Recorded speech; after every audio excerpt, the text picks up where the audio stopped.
Okay, so we're gonna move on to strengthening for the supraspinatus. So isolation of the muscle is important, but also what's important is to work on the scapular positioning back here, okay? So this one, we're gonna do eyes first, okay? So what you're gonna see is Natasha, her thumbs are down, and she's gonna retract and try and squeeze like there's a pencil between here, okay? And then she's gonna come down, reset, good.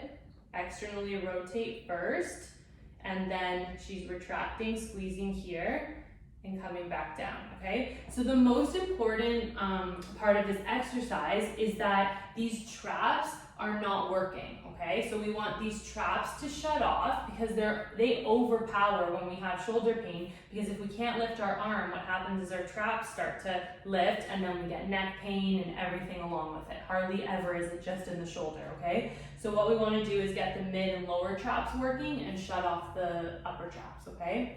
The next one we're going to do is called tease. So again, thumbs up always, and Natasha is going to externally rotate and retract through here and come down nice and controlled. I always suggest resetting like she's doing after every repetition, okay? So about 10 to 12 of these as well. Okay, so this is specifically a isolation exercise for the supraspinatus, okay? It's a little more challenging because we're acting against gravity on this, and we're starting in full adduction so we can get full abduction, okay? So notice how Natasha's thumbs are up as that clears the acromion there, okay? And this is really important to remember, always thumbs up or else you're gonna pinch the supraspinatus, okay? So she's coming from full adduction to full abduction, okay? Nice and slow and controlled. So this is a progression that can be done after the one we just did. So this would just be eccentric abduction for the supraspinatus. So she's gonna help herself into flexion, and then she's gonna slowly lower 4, 3, 2, 1, and this is eccentric training for the supraspinatus, okay?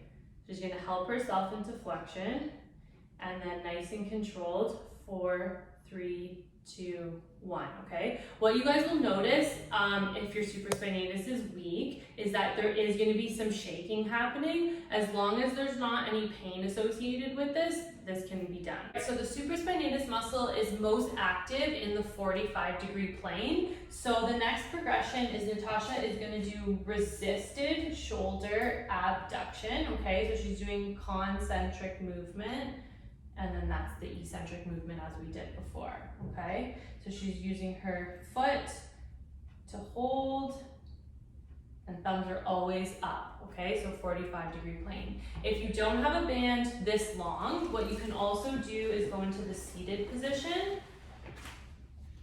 okay? And she's doing the same thing, and she's coming up, all right?